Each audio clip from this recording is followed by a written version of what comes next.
Good morning, everybody, and welcome to another session of You Don't Know What You Don't Know. My name is Roland Leggett. I'm the Chief Technology Officer at HubOne, and I'll be taking you through a journey this morning into Outlook 2016. Some tips and tricks around Outlook. We actually go back to some things that are available in Outlook 2010, 2007, and 2013. But we will be working with Outlook 2016, which is the latest version of Outlook. And the goal of today's session is to help you with email triage. In other words, keeping you out of email jail. We all get too much email, and just to make sure that you are not spending your life working with email all the time. So, Mr. Trevor Schumacher. Trevor, how are you this morning? Good morning, Roland. And yes, I'm so excited about today's session. I feel that the Outlook especially is probably one of the most used tools in the Office 365 suite. And I think that we don't, and I know I don't, use all of the functionality. And I've seen a little bit of what we're doing today, and I'm really excited to be sharing this with all of our guests today on this call. So let's kick it off, because we've got a lot to cover off today. A lot to cover today, definitely. Last week's session on security, it was a lot about the reason why behind the security. So today we're going to jump straight into it. And we're going to start off this morning, Trevor, looking really at some tips and tricks for Outlook. Then we're going to get onto some ways we can amp up our Outlook usage, and finally wrap it up with responsible and respectable email behavior, something that I'm sure we're all a bit keen on. So the first bit we're going to look at today is actually a bit of a recap of a session we did. This would have been December time frame. Yeah, and I think a lot of people probably looking at the people attending today, I think some of them were there, but I don't think everybody was there. So it's really good to recap on these things. I've forgotten already, and a couple of little tips, especially on quick parts, that I've started setting up just even after our preparation today. So it's fantastic. Fantastic. All right. So, guys, first thing there is the conversation view. I'm going to jump across and share my screen now. So what I'd encourage you to do, if you've got Outlook open in front of you, no matter what version of Outlook, just to make sure that the knowledge transfer happens as quickly as possible, if you guys can fire up your Outlook, and as I'm going through and showing you some tips and tricks, try and put some of them into play right now. Act now. So we're going to go through conversation view, ignore quick parts, reply with IM, reply with meeting, and then some additional ways of replying, which will be much bigger when we start to look at the E5 SKU that's coming out later this year. So what everybody should be seeing coming up shortly is my mailbox. And the first thing we're going to have a look at is conversation view. So what I'd like you to do is click on the View tab. Everybody click on the View tab. On the top left-hand corner, we'll see the option to Show as Conversation. Now, this Show as Conversation option will take your emails and put them into a structure similar to what you've got with SMS on your phone. So it's a conversation with one person or multiple people. It is based on the subject heading. If the subject heading changes, it will no longer be in that conversation view. So I've got it selected. I'm a big fan of conversation view. And how does it look? Well, here we've got this session. We've got this email from Trevor. You don't know what you don't know. We've also got some down here from Ben regarding conversation view. So if I click on the arrow here, it'll expand it, showing me all the emails that are unique. If I click on the arrow again, it'll show me the duplicates. What do I mean by duplicates? I mean like things that I sent. This is one that I sent out regarding cleaning up conversation. So you can see the emails that I sent as well as the replies to me. That's with the double click. So I click it again, it consolidates that email. If I right click on it, I have the option to clean up conversation. So when I select to clean up conversation, what will clean up conversation do? Get rid of duplicates. So sometimes when there's 30, 40 people on the email, multiple people reply at the same time, and those emails cross over each other. Then we end up with multiple replies to the same email. And cleaning up the conversation is really going to consolidate those together. And you can have a look at cleanup. There's lots of options for cleaning up the conversation. We're not going to drill down into them today. But if you just type in cleanup conversation in a search engine, it'll tell you exactly how to tweak it to get the best out of the cleanup conversation option. Next one, we're going to have a look at. Roland, just really quickly, for the uninitiated like myself, and when we started to look at this conversation view, I got a bit concerned that I was losing emails and so forth like that. And so you're not losing emails. And I think my problem was that, rather than I was searching for emails and searching for conversations, I was then going back and trying to find the email later on in the day. So say if the email started on Monday, I'd go back to Monday and look for that email, and it wouldn't be there because it would be in the conversation view. So that's just one thing that I found, and other people who are reluctant to use conversation view might have had that same experience. But that's a very good point. Yeah, definitely something that I'm going to start using from now on, and I think that's something that other people should really start to consider, because it does tidy up your emails a bit and also makes it easier when you're sort of communicating with people, when you're seeing those conversations going back and forth. And I've already been starting using it from today onwards. So, yeah. Excellent. Well, you're right, Trevor. As soon as somebody replies to that particular conversation, that will become one of the newest emails in your inbox. Yeah. So you know that you need conversation view when you start doing things like find from same sender. Find related emails. You start using those types of options, conversation view is the way to go, because you're having an email that has multiple replies and it's actually creating this long trail. Conversation view allows you to view it in a single pane of glass. That's quite easy. Yep. And just for everybody, we've got question and answers down the bottom. If anybody's got any questions that they'd like me to ask Roland, let me know, and I will pass that on to you. Fantastic. That's all right. So the other thing we've got is on my screen now, we've got the option to ignore. So we can see there we've got an NRL footy mate email going around. And this could be, again, that's in the conversation, but there could be a lot of emails and people will be hitting reply all as the footy season starts. Guys, some of you may be into footy and may appreciate these emails. Some of you may view it as internal spam. And what you could do, if you do not want to be part of that conversation, you can simply right-click on it and you have an option to ignore that conversation. Now, Trev, this is where you may lose emails, because anybody replying to that conversation means it'll automatically go into the deleted items folder. So this is a drastic step that needs to be taken with caution, but any other replies to that email, so anybody that replies to the subject NRL footy mate, will automatically go to deleted items. If you want to stop ignoring it, you simply go to deleted items, right-click on an email, and you'll have the option to stop ignoring that email.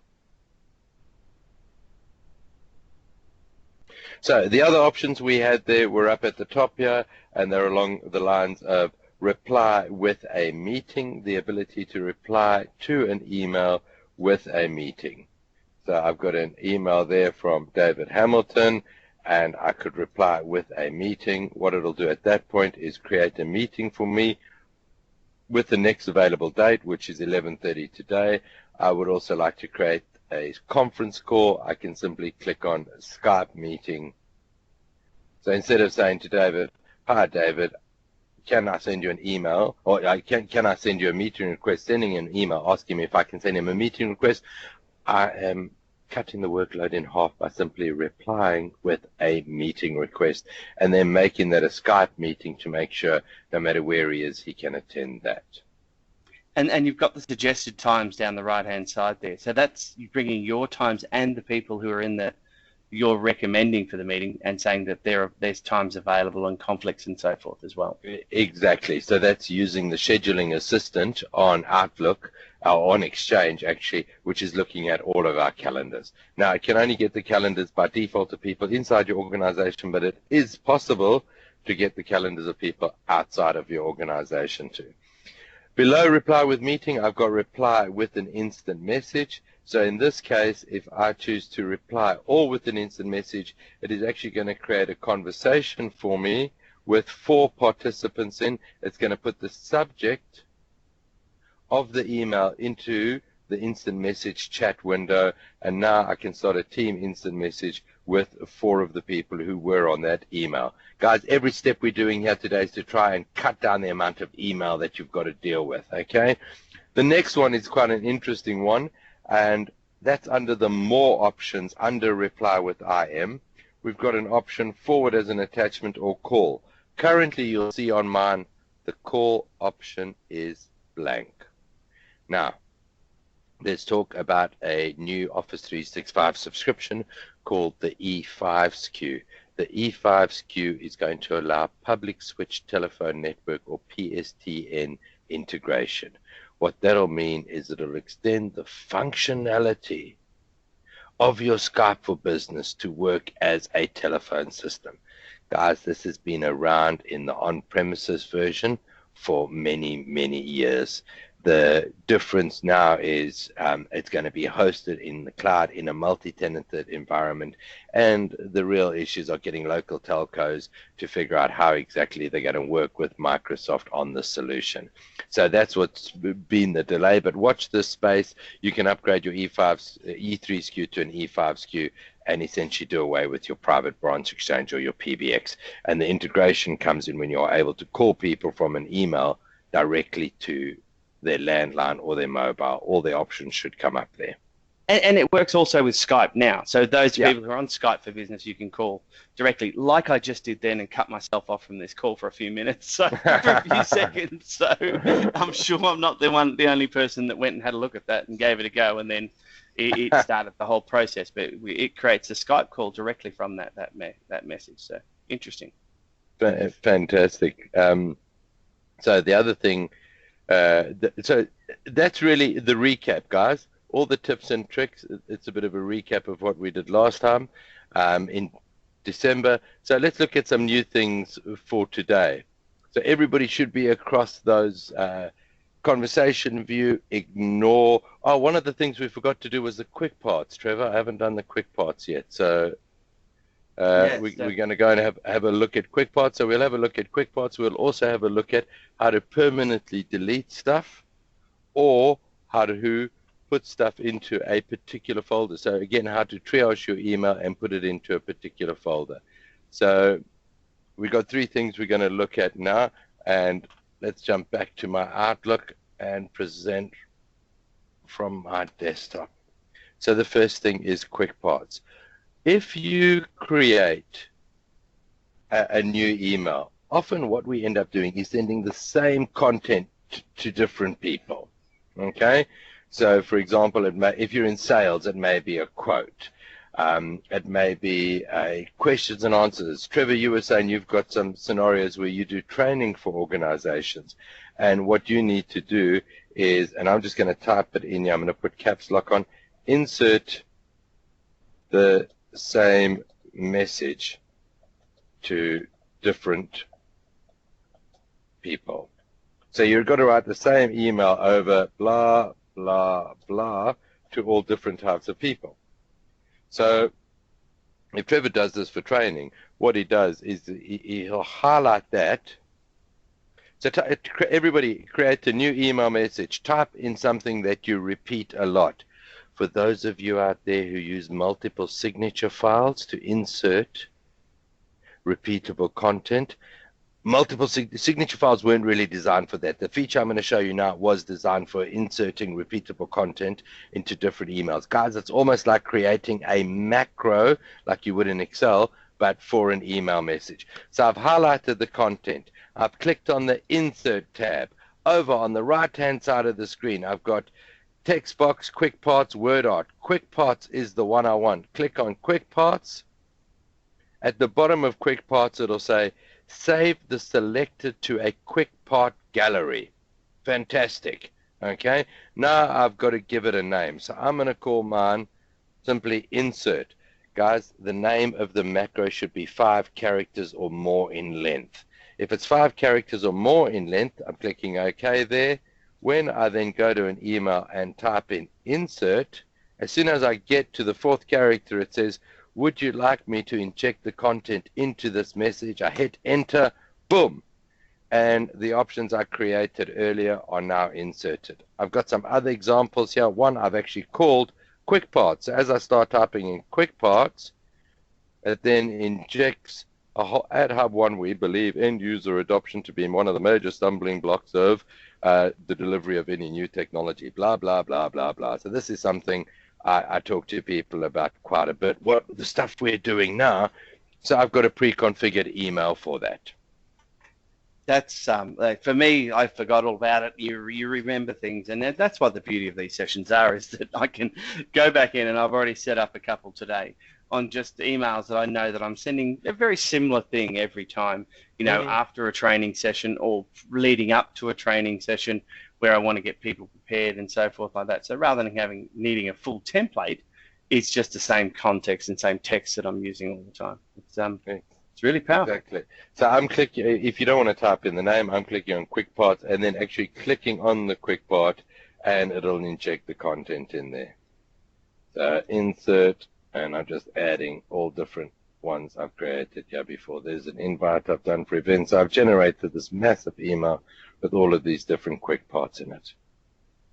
So I find Quick Parts to be incredibly powerful. Now, that's triaging email. Sometimes you want to get rid of email permanently, okay? So if I want to get rid of email and I don't want it to go to my deleted items folder, there's something that I want to delete forever. If I click on that particular email, I've got one here from CRN ChannelWire. Hold down your shift key, hit delete. It'll say this will be permanently deleted. Most people's issue with email is the ability to recover it. So now what we're doing is we're saying we want to permanently delete this. We want to bypass the deleted items folder, go and destroy this email. Yes, done. That email will be permanently deleted. If I went to deleted items and tried to recover it, that email would not be available for me. Can you do that again for us, Roland, just for everybody's benefit? So isn't it? I'm clicking on the email I want. So, for example, I've got a Yammer update here. I'm holding down the shift key and then the delete key, and the option actually comes up. This will be permanently deleted. Do you want to continue, yes or no? So shift delete is going to get rid of an email forever.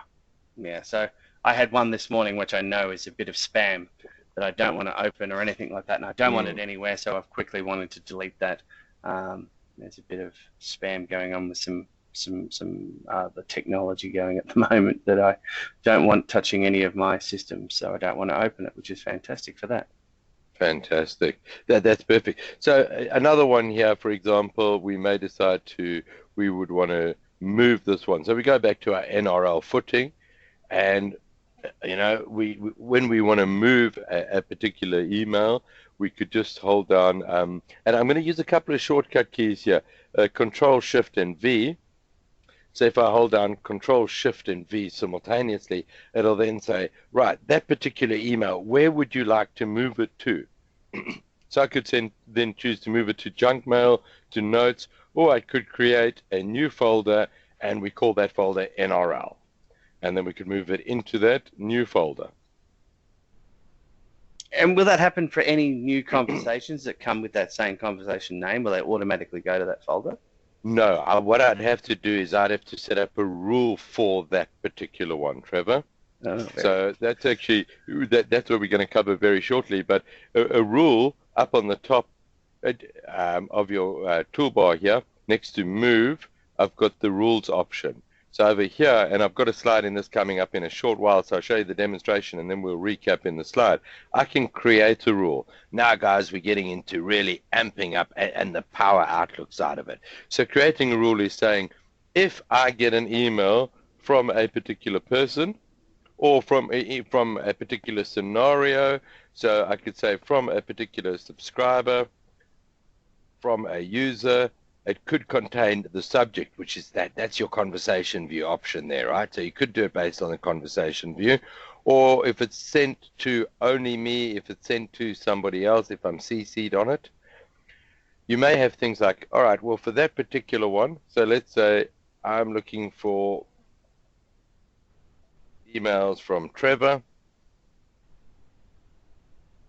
and I could go and say, if I get an email from Trevor, do not display an alert. Do not play a sound. In fact, automatically move it to the deleted items folder. So, thank you. No disrespect meant, but that could be my Trevor filter. So you'll say, well, anything that Trevor sends to me, I could straight it. Now, obviously, that's not what we want to do. This is the kind of stuff you say, well, I work in human resources and I get compliance emails. Now, I don't need to read the compliance emails every day. In fact, they come up as quite a bit of noise, and I would just like them to straight away go into a compliance folder. So I'm going to cancel this because Trevor's emails are very important to me. Before I cancel on it, though, I just want to click on the advanced options, and I want you to see how granular you can get with this. So you can do here where my name is BCC'd, where there is a specific word in the body, where the specific word in the recipient's address. Look at this. You can get really programmatic on setting up these rules. We're not going to drill down into them a huge amount today, but know that the rules are there, and if you're getting a lot of emails that you find you're doing a repetitive thing with and you're not even looking at it as it's coming in from compliance, I'm moving it to the HR folder or the compliance folder. Set up a rule to save yourself that time. And Roland, just to make sure everybody's aware, we're not saying that the email becomes your filing station. No. We really want you filing emails in a proper filing system, in a document management system like SharePoint and all of those sort of things. So, and Tristan's just asked a very quick question, asked us to show something. Obviously, it's something that he gets coming through from support or something like that. He's asked, can you show the recover deleted items function, Roland? All right. So this is, we've got deleted items in here that we may want to recover. All right. So we've got, looking for a particular message. All right. So from within that, okay, we could go through and we could choose to undelete, or we could go through and recover this item. Okay. So, there we go. All right. So we can permanently delete this, or we could go through and just drag this item back in to your inbox. Yep, and you'll recover that. I find that the quickest way for me to do it is just to drag it back into my inbox. If you delete it there, it will, again, in your deleted items, it'll then be permanently deleted. Okay, now one of my favorite things, I got to say, this is a 2016 feature, okay? So I want to show you two 2016 features which I really like. As you guys are seeing this on the screen, it may not be super easy to see this interface. So we can actually change to a high resolution theme. So I'm clicking on the file over here, and I'm going to options, and under options in general, the office theme I've currently got is colorful. I can change that to dark gray. Now I'm just going to change it to this theme for now, because I sometimes find that helps when I'm doing webinars or working in an area that's quite well lit. I find jumping across to this dark gray theme is quite handy to help me with the contrast when I've got issues with contrast in there. Now, so that's one thing I like, jumping across the dark gray theme. The other thing I like is when I am sending an email. So we're going to send an email to Trevor, and this is our slides for today. Now, normally what I do is, and most of you work like this, you'll work on a PowerPoint or you work on a Word document, then you may want to notify the person that you've sent it. What's happened in Outlook 2010, you see where you've got the paper clip here and the attached file? When I click on the drop-down, it's like recent items. Remember in the start menu, you used to have recent, and it used to tell you all the recent items. So what's happening here is our attached file is showing us the recent items that we've worked on. And in this case, today's presentation, 365 in 365, Outlook Tips and Tricks 2016. I am going to send Trevor not the file itself. I'm actually going to send him a link, if you look at that, to where the file resides on SharePoint.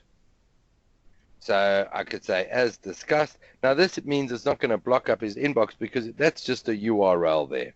Okay, recipients can edit, and we should be sending the link to Trevor, not the actual file itself. All right, let's jump back to our deck.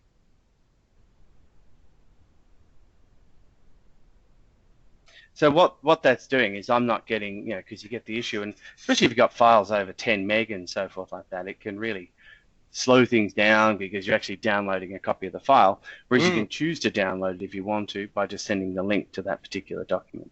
Yes, definitely. Congesting your email is one thing for sure, but being the single point of truth, in my mind, is more important. But you know, the power of SharePoint is that it is designed to be this single point of truth, and it's got all your versioning control. So by selecting on the screen there, we can see if the documents you're selecting lives on a SharePoint site, then depending on how you have Office configured, you should be able to just paste the link directly into that email. So look at the little paper clip. Remember Clippy from the old days for some of you. Imagine it's like Clippy, but only better. But that little paperclip icon think of it as your recently viewed files that you used to have in your start menu. Okay, there's the Tell Me feature, which is, there's a light bulb. Everybody look at Outlook, and it says next to view, tell me what you want me to do. If you just start typing in there, if you can't find the menu item you're looking for, or you want to do something, whether it's print, insert a picture, you just start typing in there, print, insert a picture, okay? And you've also got an option there for smart lookups, which will even search the web. The very bottom option there is for smart lookups, okay? All right, we can also bring this up by doing the options and this light bulb to bring up some help menus. Just with Alt, Shift, and Q, or even Alt Q will bring up the same options for you, and you can just type in there the help you're looking for. Now, earlier we spoke about rules. I've got a screenshot here of Outlook 2010, actually, just because I wanted to show you that whether you're on 2010 or 2013, 2016, the rules are very similar in the way they're put together. So I know we said 2016, but I actually cut this from a 2010 just to try and show you how to configure the rules. Be careful with your rules, plan them out. Don't just jump in and start creating rules. Otherwise, like Trevor says, you may end up losing some email. All right, guys, lots of information today, lots of information. So couple of things that I want to do to wrap up today. Responsible and respectable email behavior. Depending on what you read, most communication is non-verbal. When I'm saying depending on what you read, the percentages range from 80 to 93% of communication is non-verbal. So we lose the subtleties of body language, voice, tone. So avoid irony, avoid sarcasm, keep your emails short and concise. Succinct and to the point. Okay. And capitals, watch out for using high caps. Or, exactly. Because that tells everybody you're shouting, and some people don't get that one. I love those websites, damn you, auto text. I'm not sure if anybody else has seen them, but sometimes your phone does the auto text, and I send text messages that are not what I meant them to be. And I saw one on there the other day, which is saying, Mom, why are you shouting? And she's like, I'm not shouting, I'm texting, all in capital letters. And obviously the Gen Y is trying to say, Mom, that's kind of shouting. And the mom's just not getting it, okay? Avoid forwarding indiscriminately. Don't just go willy-nilly and forward email messages to other people. If you enjoyed this and you want to get other people to amp up their Outlook usage, check out the YouTube channel. It's amazing what we can cover in half an hour. Set up your quick parts today. Get into it, guys. Start utilizing these tools. Start utilizing quick parts. Reply with IM. Reply with meeting. Don't always reply with email. By sending more and more emails, by forwarding emails, you're becoming part of the problem, not part of the solution. It's like Mahatma Gandhi said, be the change you want to see in the world. If you want less email, start sending less email and utilize other modalities of communication. Those are my top tips. Next week, what are we going to be talking about? Well, we're going to be having a look at some stuff. Presentations in Sway. Office Delve. How does Office Delve know what's relevant to me? And this is a bit of analytics around what's happening in your 365 environment. So next week, Office Delve and Sway. Awesome, Trevor? Roland. Thank you so much for today again. It's been another awe-inspiring session where I've learned so many things today, and I'm sure all of our listeners have also learned at least one thing. I'm sure they've learned a few more. So thank you again for that. Thank you very much. And thank you, everyone, for being on the call. It's been an honor talking to you today. Tell your friends, tell your family. We'll see you next Tuesday, 11 a.m., same place. Thank you very much.